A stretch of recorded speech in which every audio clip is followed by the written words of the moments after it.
Hello everyone, my video for today is about colors. Kumusta po kayo dyan mga kaibigan? Halip po kayo at samahan nyo ako. At kung bago ka po sa aking channel, don't forget to like and subscribe and don't forget to touch the notification bell para updated po tayo sa susunod ko pong mga video. Ito po ay share ko po lamang sa inyo. Dati na po itong nai-content ko. Bago tayo mag-umpisa, mag-intro muna po tayo mga kaibigan.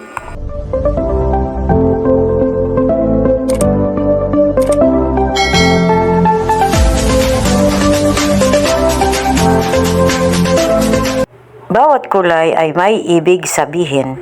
Halip po kayo mga kaibigan at tuklasin natin kung ano-ano ito. Umpisahan po natin sa kulay green na ang ibig sabihin po ay nagsumisimbolo siya ng life, growth, environment, healing, money, safety, relaxation, and freshness. Color blue, kahulugan po nito ay peace, stability, calmness, confidence, tranquility, sincerity, affection, and integrity. Yan po ang kulay blue. Color red, danger, passion, daring, romance, style, excitement. Yan ang kulay red or kulay pula. Next, color white, freshness, hope, goodness, light, purity, cleanliness, simplicity, and coolness. Color pink, nasa color pink na po tayo.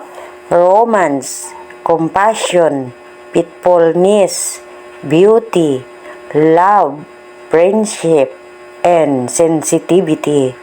Yan po ang kulay pink.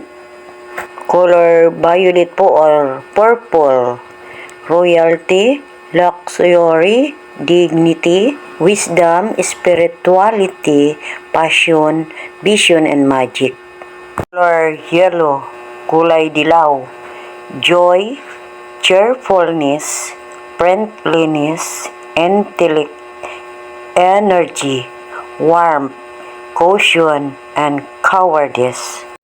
Color gray, stability, security, strength of character, authority, and maturity.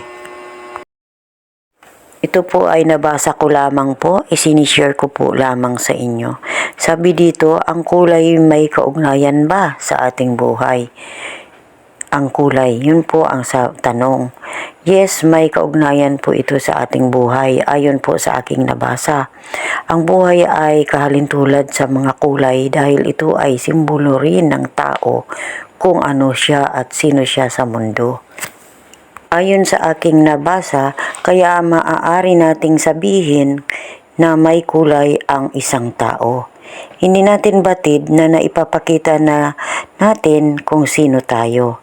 Bawat tao ay may gusto or may paboritong kulay, kagaya ng pagsuot ng damit na kulay puti.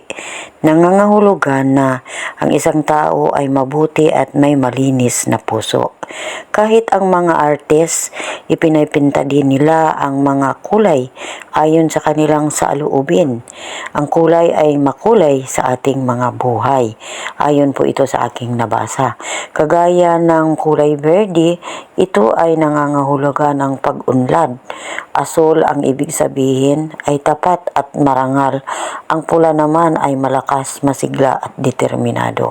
Hanggang dito na lamang muna po tayo sa aking video. Disclaimer po, ako po ay hindi po eksperto sa mga kulay. Ito po ay sinishare ko po lamang sa inyo.